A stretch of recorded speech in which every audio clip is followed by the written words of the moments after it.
Welcome to the Retirement Roadmap by SHP Financial, a podcast empowering today's retirees and pre-retirees to make well-informed financial decisions that will help you spend more time living and dreaming than worrying and wondering.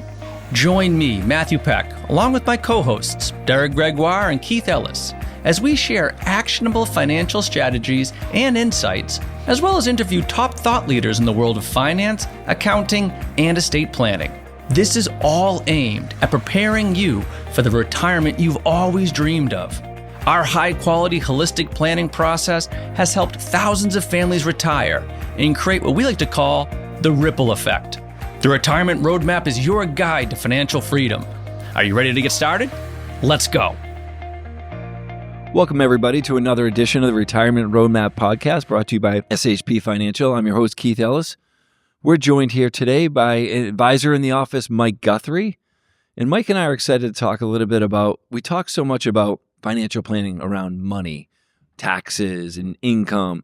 Today, we want to talk about retirement in a non-financial manner. And what we see in the office is what retirement means to certain people, so on and so forth, or certain families that we work with, and retirement success beyond just money. So, Mike, thanks for joining us. Yeah, thanks for having me. Kind of a different topic, I guess, but nonetheless, definitely one we talk about a bunch. I mean, I think, and as you meet with clients too, Keith, and as I meet with most people, when you first sit down with them, obviously retirement is thought to be a financial decision. Yeah, like, absolutely. hey, do I have enough money? Yeah, right. Do I have enough?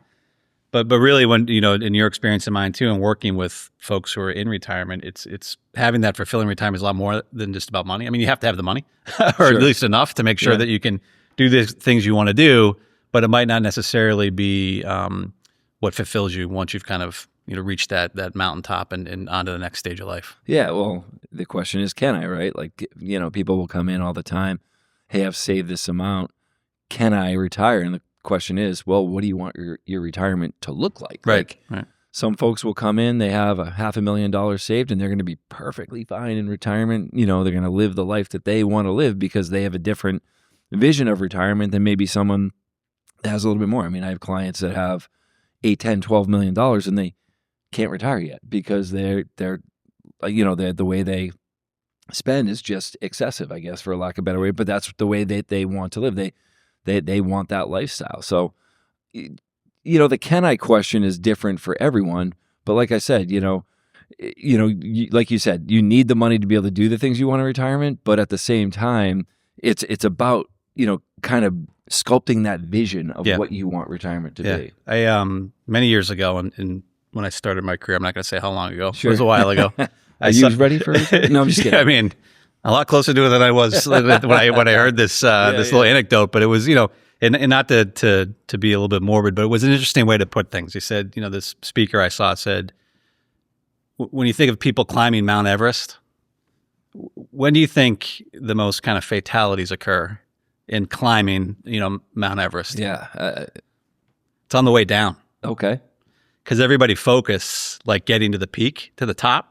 Like, hey, I got to get in good shape. I got to get up to the top. And once I reach that mountaintop, I'll see it be the top of the world. Then let's just go catch the cab and we'll walk down. Right? Yeah. And he was drawing kind of a comparison to retiring because you've worked, you've put your head down. I just got to get to that mountaintop. And once I get there, then it's just going to be easy sailing. And I think, from a financial standpoint, it's easy to figure that out. Did I get there? Right? Do I have enough to do the things I want to do, like to pay my expenses? I'm not going to run out of money, but it's the other stuff where we see, and I'm sure personally, I'm sure you as well have seen where it's not, hey, I've got enough money. It's, man, I stopped working. It was my whole life. And now what? Now what do I do? I can't, I think a lot of times you think retirement's going to be this endless vacation, which can be fun for like 6 months maybe. Yes. And then you're like, wait a second, I'm in my late 60s. I got another 30 years in front of me. Like what should I be doing? So, I think when we think about planning, and Keith, you talk about all the time is, kind of, does your money have a purpose? Like, this bucket of money is to pay my expenses. This money is to, supplement my income. But is this money to do all those other things you want to do, whether it's intellectual or with your family or community and all those different things? So, those topics are ones that I think are kind of assumed by a lot of people. I'll just figure this out, but it can be, pretty daunting, once you figured out the financial side. Yeah, absolutely. People come in all the time. We're lucky enough to see them retire. Hey, you've hit this point. you've stepped away from your career, and you're right. Like, this is something that they've done, or, maybe they've done multiple jobs, but something that they've done for 20, 25, 30 years, and they've woken up every day and they have that routine, right? And all of a sudden that hits a wall, like it just stops. And some folks will come in year, 6 months, year later and be like, I don't know how I worked. I'm so busy. I'm so much busier now. And then other folks, you're absolutely correct. They're like, what do I do? Yeah. And it's trying to find that fulfillment in and beyond, because as much as a lot of people don't like work, it can provide fulfillment. Yeah, for sure. Can provide, like even purpose. Just structure in your day. Exactly. I think in from the people that I've talked to who've kind of gotten past that first kind of 6 months of, oh, this is great. You get to sleep in and do that sort of thing. Like, okay, what's next? They're people who, kind of remain kind of that intellectual engagement. So they do a lot of reading, or maybe they take a class that they never thought they'd want to take, or they're learning about something else because, again, it's that like intellectual curiosity of a pursuit to get up. Like, what am I getting up for today? I've got this class, or I've got the group I joined, or I'm doing the things that are, constantly helping me to learn because I did my life's work, but now I want to do something else. So how do I keep that engagement going? And typically the people who are able to kind of structure out their curiosities, if you will, whether it's, like I said, take a class or coach a team or something like that they might not otherwise have done while they were working or couldn't do, that are able to kind of enjoy, those retirement years much more. Yeah, it's definitely interesting. You're absolutely right. It's not something that I have to do anymore. It's something that I want to do, right? Like, now I can go, I've had this thing in the back of my mind, a hobby or a second career or a fun job, whatever it is that I couldn't do before because I needed to save money, make money, raise a family, whatever it is, add to my 401k to make sure I could get to the top of Mount Everest, this pinnacle called retirement.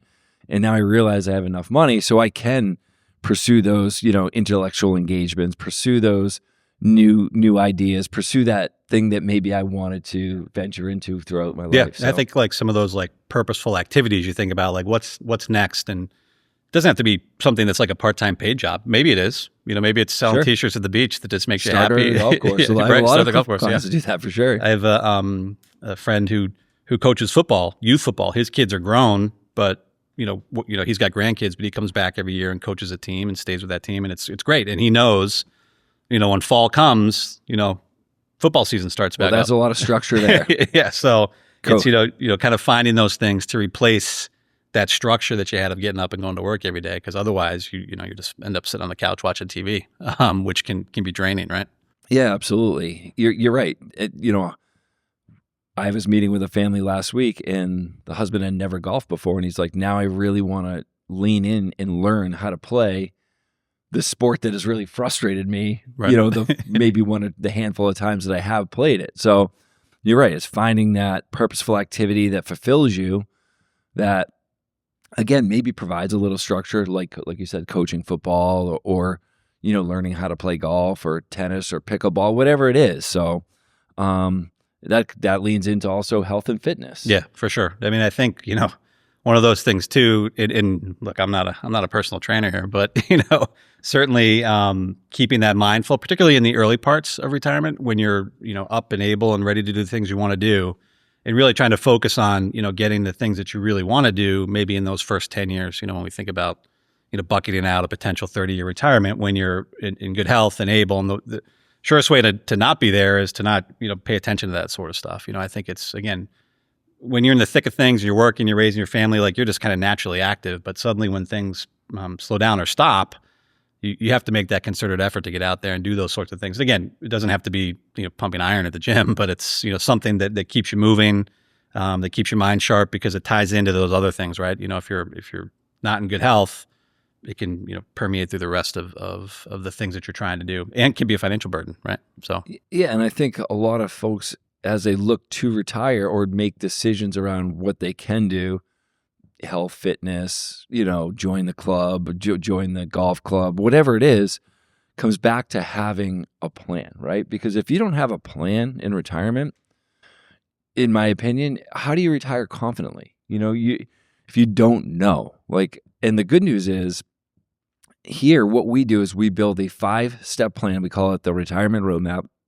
It's a holistic strategy where it looks at income.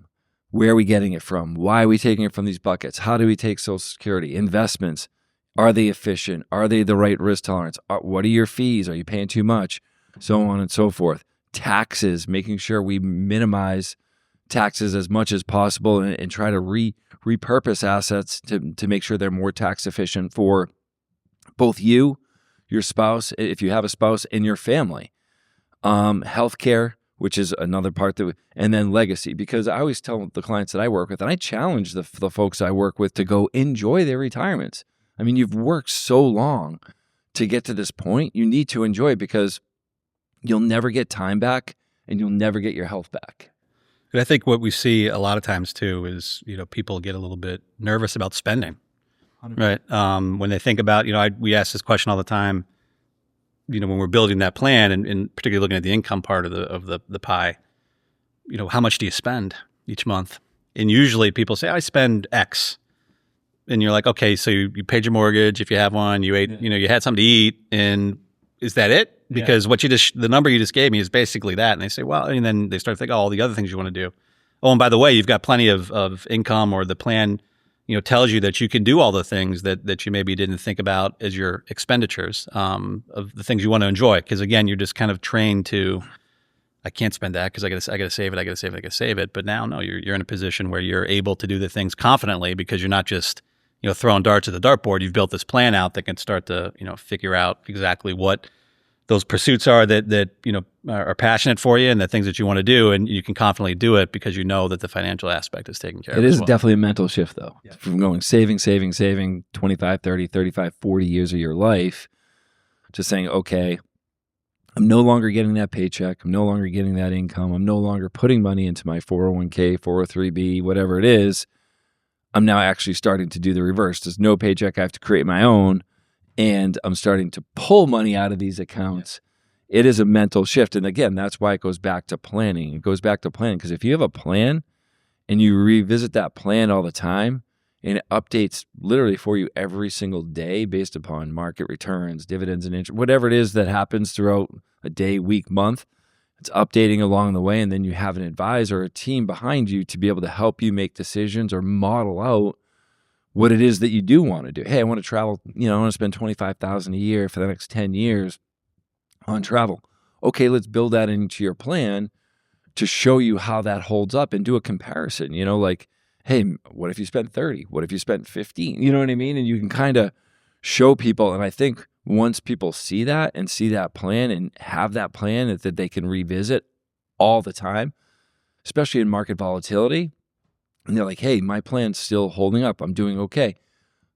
That's where the confidence lies, because a lot of people don't have the confidence, like you said, to go out and enjoy it. It's like our job to say, hey, no, you can go. Yeah, for sure. And I think too, just to tie back a little bit to what we're talking about here, is that the financial aspect of planning is hugely important, obviously, right? You got to get that buttoned up. But the other aspects need planning too, 100%. Where it's something like, you think of your close relationships, like your family. You got to make the effort, right? Is it a weekly dinner? Is it, hey, lunch, or you plan phone call with your grandkids, or trips, that scheduled trip? I think one of the things that we run into a lot with clients who are thinking about retiring is like, when you say, hey, what do you want to do in retirement? Travel is always, huge. If it's not number one, it's number two. But who do you want to travel with? And how do you want to finance that? Do you want to take the grandkids to Disney or whatever it might be? If I never go back to Disney, it's too soon. But it's very affordable. I've been there enough.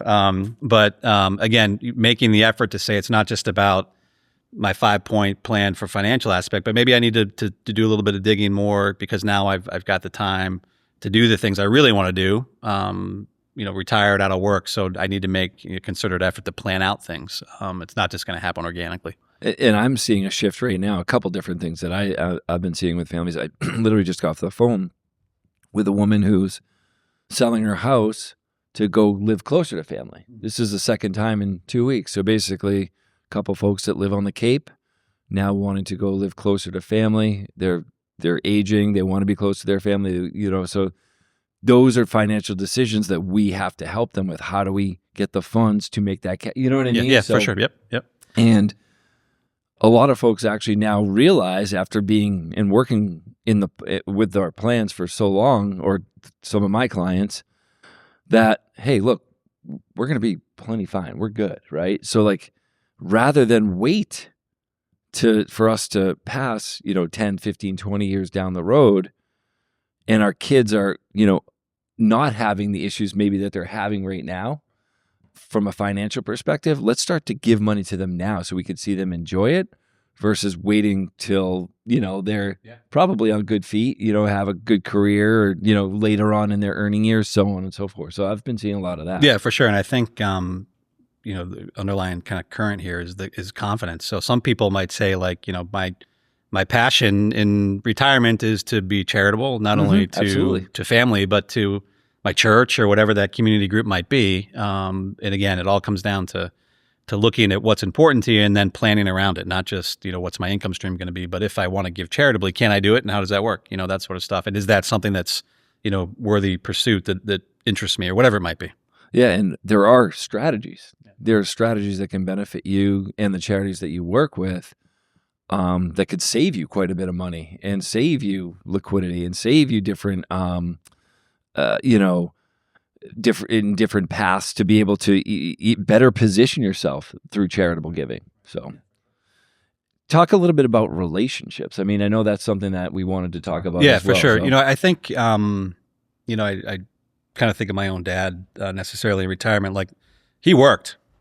Like my dad worked, and his, kind of social relationships were work relationships. Yeah, exactly. And so he had plenty of friends, but when I think of, where he kind of got his social interaction, it was also happened to be at work, right? So I think if you're, and I think that's a generational thing potentially as well. But I think if you're heading into that retirement and you're thinking to yourself, oh, most of my relationships are the guys I run into and gals I run into at work, and now you're not going to see them on Monday morning, and close relationships, but how things get, you tend to drift and not see people. So making a real effort to find, some sort of, social interaction outside of what was work, whether it's, the church, community groups, pickleball, I don't know, whatever, a golf, a golf outing, once a week, or like a league type of thing, but to make a concerted effort to make those connections, because again, once you've kind of reached that peak and you're into retirement and thinking about the things you want to do,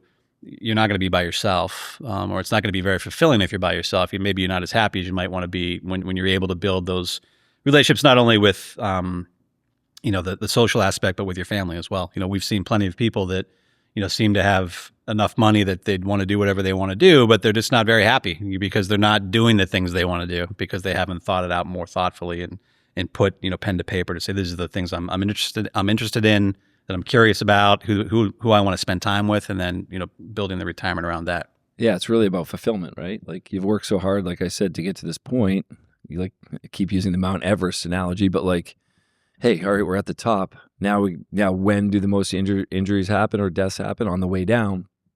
We want to build that plan to help you get down, but then also, like, we want to be able to, show all different paths, right, to get down. So, like, do you just want, like you said earlier, enough money to pay your bills? Well, that's not really a good vision of retirement. So then you have to layer on top of that travel expenditures, if that's the goal, gifting, if that's the goal, charitable, if that's the goal. But then, okay, so you have all these different things, but then where does it come from?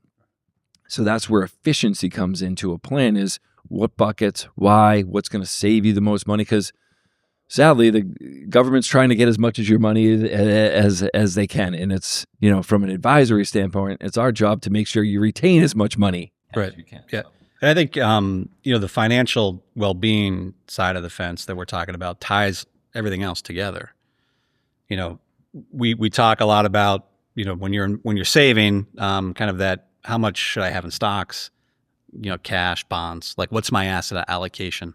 And I think through our planning with the retirement roadmap, when you're going into that next stage, it's not just about your asset allocation, it's also about location, like asset location. So, those bucket strategies that we think about where, maybe there's the safety, the income, the growth bucket, but not only that, even deeper down, like, hey, this is our trip bucket. Yes. Right. So when we go to pull money to take a vacation, we know that money over here that we have positioned in a potential, however it's positioned, is designed specifically to fund this. So that, those expenses that most people say, oh, this is all I spend in a month, that's taken care of. So you've got other areas to go into and pull from. And then to your point as well, how do I pull from it? What's the most efficient way to do it? So I'm not, killing myself in taxes and keeping more in my pocket to do the things I want to do. And that's a big shift because most people, it's at least when they sit down with an advisor in some places, it's just, how did my portfolio do? Yeah. Was it up? Was it down? Great. See you next year. Yep. Now that's what we see a lot, sadly. Yeah, for sure. You pay your fee and call us if you need us. When you're shifting from that save mode to, okay, now I need to create my own paycheck, and how do I do that? What's the most efficient way to do it? And where is my money actually located, and what type of bucket, what type of account, what's the ramifications if I pull from this one versus that one? Is it an emergency? Does it cover, all those sorts of things. And I think, one of the things that I learned from you when you're in a meeting, that essential expenses stuff, or your mailbox money, yes, that's the word, right? Should be taken care of. And then we can bucket out everything else to make sure, okay, you're doing the things you want to do.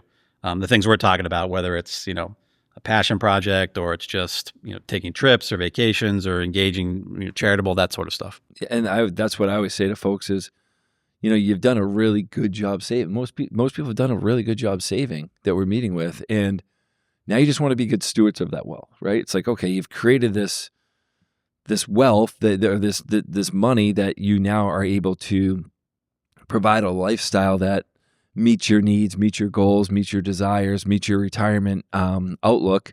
But then also beyond that, okay, maybe you want to take care of your kids. Maybe you want to take care of your grandkids. And I always say Rome wasn't built in a day. That's why this retirement roadmap process, and it's an every day, every month, every year type of thing where we're continually meeting with the families that we work with to tweak and enhance that plan, because goals change.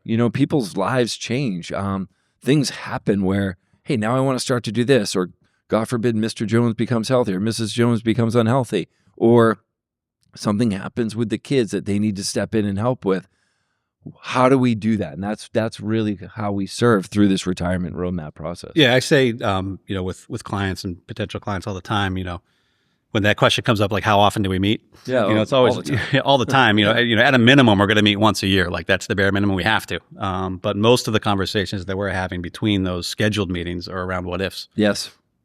What if we took the 6 grandkids to Disney and we paid for the whole thing? Like, what does that look like? Sure. Or what if we needed a new roof? Or what if I needed to replace my car? So again, it's that living, breathing kind of financial plan that changes. It can change daily.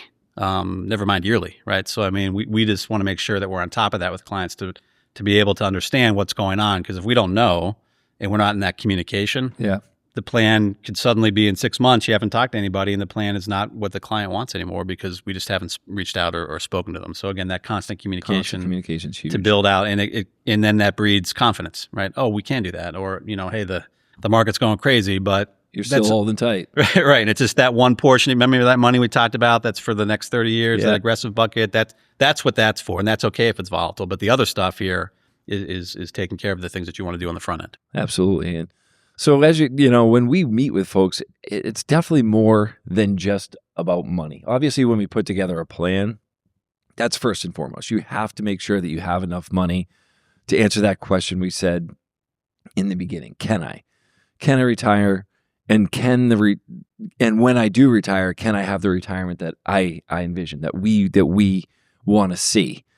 And once we have that plan built, and once we have a client's plan built through the 5 buckets, then it's really leaning into more of the intellectual engagement, the purposeful activities. What are you doing for health and fitness? And really trying to learn to help the clients and really push the families a little bit to go enjoy, because we do have folks that hold back. Yeah, for sure. Even though we've showed them the plan holds up, you should have confidence, but they do hold back. So again, here at SHP Financial, our process is called the Retirement Roadmap process. It's a full holistic planning process. It looks at your income, where are we pulling from, Social Security, everything around income. We just want to make sure that you have enough money coming into the house to meet your day-to-day, week-to-week, month-to-month needs.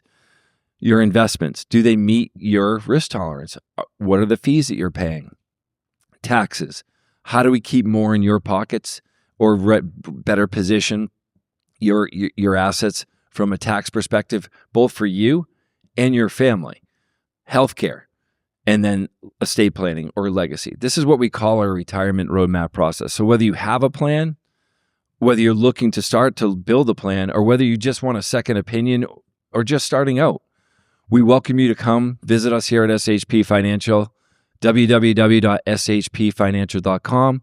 Thank you again for your time today, and we look forward to seeing you next time right here on the Retirement Roadmap Podcast. Thanks for listening to the Retirement Roadmap Podcast by SHP Financial. If you've enjoyed today's episode, be sure to hit the subscribe button so future episodes are automatically downloaded directly to your device. And if you've liked what you heard, please share the show. Create your own little ripples so we can help even more people with their retirement goals. If you want access to all past interviews, including notes, resources, and exclusive content from SHP Financial, visit shpfinancial.com/podcast. Thanks again for joining us on the Retirement Roadmap Podcast. And for all the attorneys out there, disclaimers and disclosures, I'm just going to put on my super serious voice and add our own. No statements made during the Retirement Roadmap Podcast shall constitute tax, legal, or accounting advice. You should consult your own legal or tax professional on any such matters. Information presented is for educational purposes only and does not intend to make an offer or solicitation for the sale or purchase of any specific securities, investments, or investment strategies. Investments involve risk, and unless otherwise stated, are not guaranteed. Our investment advisory services are offered through SHP Wealth Management, LLC, an SEC-registered investment advisor. Insurance sales are offered through SHP Financial, LLC. Our advisors and insurance reps may offer clients advice and/or products from each entity. No client is under any obligation to purchase any insurance product.